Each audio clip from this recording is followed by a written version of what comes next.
What lovely weather we're having. Guess I should beat it up. Whoa, that's a lot of health. Nothing for it, I guess. Time to get to work. And so began our long battle with... what do we actually call this? Sure, that'll work. Wow, that HP isn't going down at all, is it? Wait, where did I get this butter? This one's off to a weird start, not gonna lie. The battle was long fought, and I threw everything I had at the horde, including Goofy. But the thing wouldn't relent. Finally, I decided to use the strength I chose at the start of the game. It was time to use explosives. I mean magic. Oh yeah, that's way better.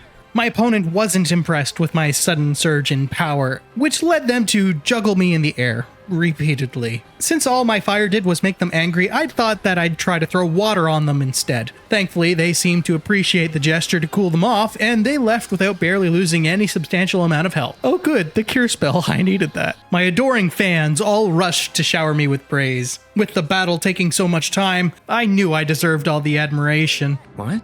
It hasn't been that long. I just want some attention, okay? Anyway, I knew I needed help if I was ever going to be able to track down Roxas, so we cleverly gave my new fans a photoshopped picture to show them how much happier they'd be if they were friends with the guy. They were thrilled with the opportunity and volunteered to work as my own private investigators. I suggested we take a commemorative photo to remember this joyous event, and also because I needed proof that they weren't just pretending to be my friends. With that, we officially began our investigation into the disappearance of Roxas. And I immediately got distracted. What did you expect? I already voluntold people to do the grunt work for me. There's no shame in going around to show off my parkour skills to all the townsfolk.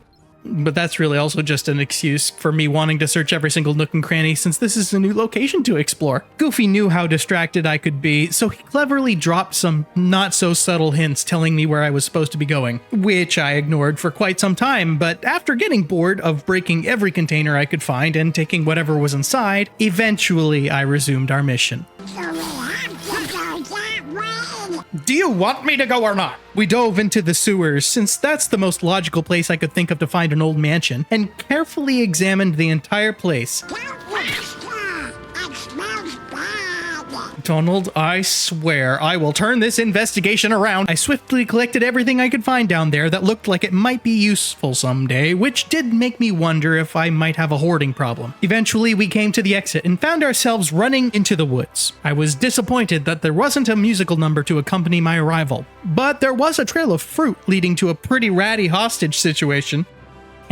Wait, no, we're seriously concerned about a rat surrounded by Heartless? Fine, I needed to work out anyway. You think people will be upset if I turn the woods into a rainforest using my patent-pending infinite water raft? Yeah, I'm sure it'll be fine. We saved the rat in distress and carried on clearing out any Heartless that got in our way. Not long after, we arrived at the mansion. For some reason, it made me feel a bit uncomfortable, but I was ready to tackle whatever. Hey there. Thanks for the heart attack. I'm fine. We're fine. I'm not a big jump scare guy, but who knows what you might see if you like and subscribe. Thanks, love you, I appreciate it. I questioned my unpaid interns, but unfortunately they turned up no leads, which left us with nothing to go off but the totally not scary mansion, which was heavily used in Kingdom Hearts 2, so I guess the writers heard about my editing secret from the last video because we teleported directly into the basement office. Not gonna lie, was a bit disappointed about that. Anyway, thankfully Pence remembered his password for the account he apparently made last time we were here. Or so I thought, since it seems like he triggered a data purge or something the moment he pressed anything. Hayner thought that wasn't right, but Pence gave us the best excuse he could think of. Just when we thought all hope was lost, that smart guy from before called me again. He was notified about our attempts to recover the data, but I didn't know anything about it, so I just let Pence take the blame. They had a discussion about how we needed to use the computer to find Roxas, and somehow the smart guy figured out what all of that meant. It was at this moment that my conscience popped out of my pocket to remind me about something I was technically never present for, yet was still the main character.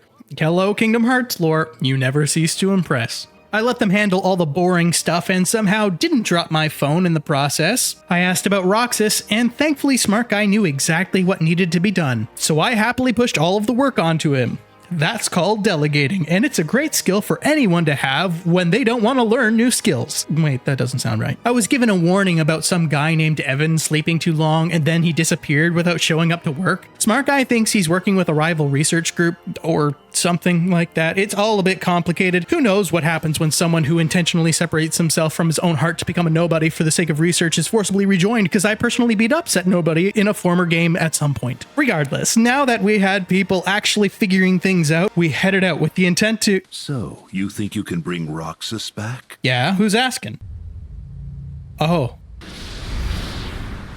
Oh boy.